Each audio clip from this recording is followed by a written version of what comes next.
दोस्तों, अगर कोई आपको रोकना टोकना छोड़ देना तो खुश मत हो जाएं, बल्कि समझ जाएं कि अब आप उसकी तरजीह नहीं रहे।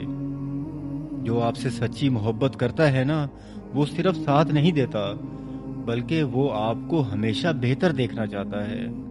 इसलिए वो आपको रोकता है, समझाता है और कभी कभी सख्त भी हो जाता है, क्योंकि उसे आपकी परवाह होती है।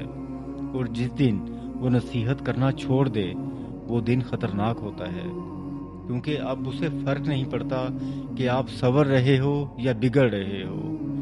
याद रखो, नसीहत बंद होना नफरत नहीं होती, बल्कि बेपरवाही होती है, और बेपरवाही मोहब्बत की मौत है। आज अगर आपको कोई टोक रहा है तो उसे संभाल लो, क्योंकि जो शख्स एक मर्तबा परवाह करना छोड़ दे, वो फिर कभी वापस नहीं आता।